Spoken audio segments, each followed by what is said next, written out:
This is your grammar lesson on saying goodbye to passive voice. What is passive voice? You might notice that you have passive voice in your paper if I've written a P and a V, the initials PV next to the work that you've done. That usually means that you have written a sentence that includes passive voice, which is something that we really want to avoid in strong writing. So in order to understand what passive voice is, let's look and see what active voice is.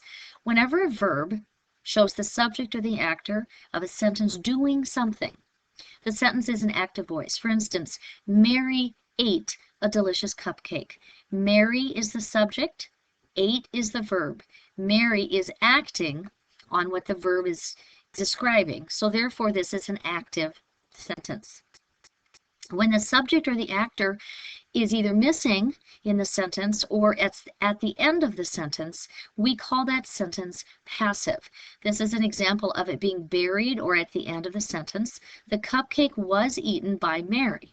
At first glance, it looks like the cupcake is the subject of the sentence. However, if we go all the way to the end of the sentence, we see that the cupcake is not doing the eating. Mary is doing the eating. Mary's the subject. She's acting on the verb. Unfortunately, we've buried her all the way at the end of the sentence. Another way that we see this sometimes is when we don't even include the subject, we imply that the subject is there. So we say the cupcake was eaten, and that oftentimes will leave your reader to ask the question, by whom? And if you have to ask that question, you usually know that your sentence is in passive voice. Now, what's wrong with passive voice? Unfortunately, we see it everywhere. It's a strategically used tool, and oftentimes you'll see politicians use it. You'll see it used in journalism. You'll also see passive voice used when we don't know who the actor is, but we know that there was an action that was performed. Someone performed an action, but we don't know whom, so we just decide to leave it out. Well, we avoid passive voice when at all possible because it is dull, it is boring. It doesn't use strong verbs, and therefore it's not interesting. Another reason that we avoid it is because we're putting the subjects in the end of the sentence, or we're deleting them. We're making them essentially invisible. And there might be reasons why we want to do that, but definitely in good, strong writing, we don't want to do that. We want the subjects to be vivid and active and alive. We don't want them to be hidden. We don't want them to be invisible. And one more reason we don't like to use passive voice often is that it is not very precise.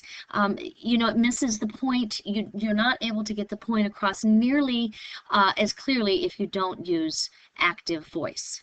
So who does use passive voice? Well, as I said before, usually we're going to find politicians and government officials who want to make a statement, but they don't want to do any obvious finger pointing. Self-preservation is a powerful thing. Here's an example.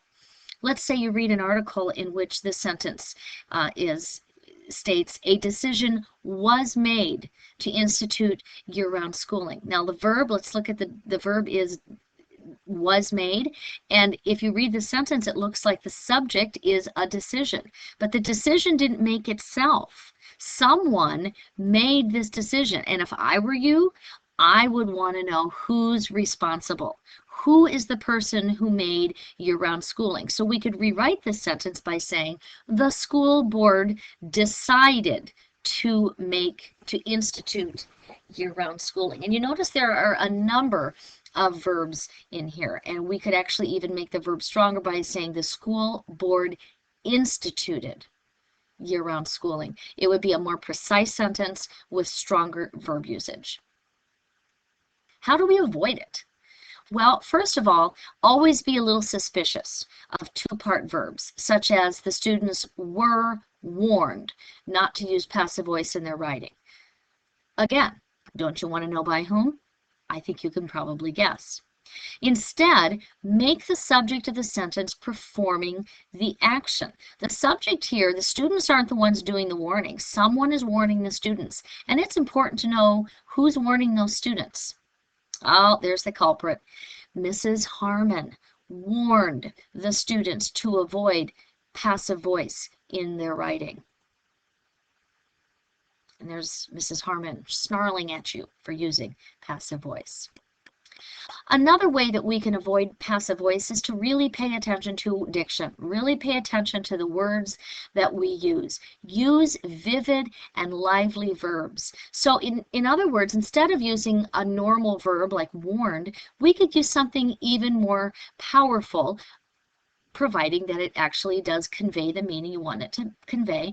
An example would be Mrs. Harmon admonished the students for using passive voice in their writing. Now, obviously, we're changing the meaning just a little bit. One is warning ahead of time, and admonished sounds like it's after the fact. So you do have to choose the appropriate verb for the situation. But definitely, admonished is a much stronger word even than warning, if that is indeed your meaning. Basically, precise and vivid verbs just create stronger writing. And if you're using strong, vivid verbs, your writing is going to be more persuasive. And when we're writing literary analysis, we want to be persuasive. All right, so how do we protect ourselves? How do we inoculate ourselves from passive voice? Well, first of all, you need to make sure that the subject of the sentence is actually performing the verb in the sentence. Here's an example of an incorrect way of writing a sentence. The papers were carefully watched by Mrs. Harmon for passive voice. Well, that's a mess of a sentence anyway. But if you notice, I'm buried all the way in the middle of this sentence towards the end. Instead, we can say Mrs. Harmon carefully watched the papers for passive voice, or Mrs. Harmon scanned, or Mrs. Harmon did any number of more vivid verbs than watched could be used in place of that. Another way to protect yourself from passive voice, as I said before, is to use some stronger verbs. And here's an example. Eau Claire was beaten by the Hudson Raiders. Well, that's no good. We don't want the subject, the very first line here, to indicate Eau Claire. They aren't the most important thing in this sentence. The most important thing in this sentence is the Hudson Raiders. So we change it to the Hudson Raiders annihilated Eau Claire Memorial. Okay, so maybe they did, maybe they didn't annihilate. Again, here's where you have to choose the appropriate verb. But doesn't annihilated sound a lot more powerful than even the word beaten? All right, so now here's your opportunity.